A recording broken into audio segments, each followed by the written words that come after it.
নবম দশম শ্রেণীর পরিসংখ্যানে হলো সপ্তম অধ্যায়ের পরিসংখ্যান। পরিসংখ্যানে যে সমস্ত সূত্রগুলো আমাদের প্রয়োজন ওগুলো আমরা আজকের জানবো। তাহলে যে সূত্রগুলো আমাদের প্রয়োজন, দেখো এখানে আমাদের সপ্তম অধ্যায় পরিসংখ্যান। আমাদের প্রথমে প্রয়োজন পরিসর।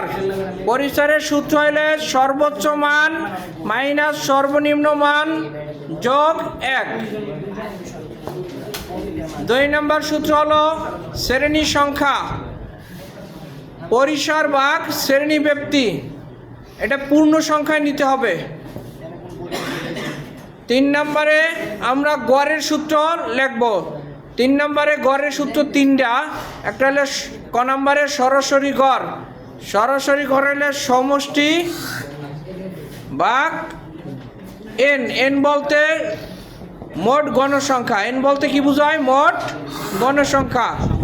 এরপরে ক নম্বরে গাণিতিক গড় বা গড় যদি বলে তখন সূত্র summation F I X I by N. એટલે সারণী থেকে তৈরি করতে হবে। সারণী থেকে এফআই এক্সআই এর মান নির্ণয় করে এন দিয়ে ভাগ দিতে হবে। এরপরে সংক্ষিপ্ত পদ্ধতিতে গড়।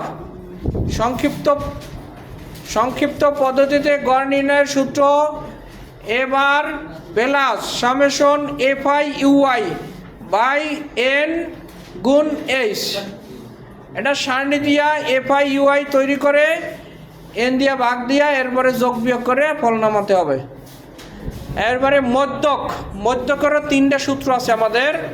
মধ্যক হইল একটা, যদি এন এর মান যদি বিজোড় হয়, এন এর মান বিজোড় হলে সূত্র হলো এন প্লাস 1/2 তম পদ।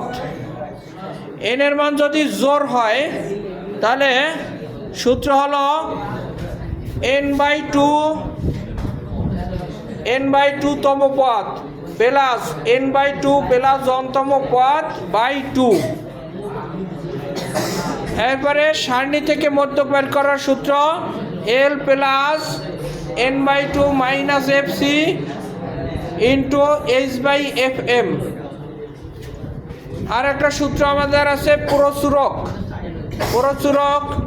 সূত্র হলো এল plus f1 by f1 plus f2 গুণ h।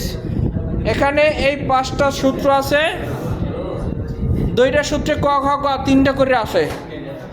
এই অধ্যায়ে আর যেগুলো আমাদের জানা প্রয়োজন হবে তাহলে কয়েকটা অঙ্কন করতে বলবো।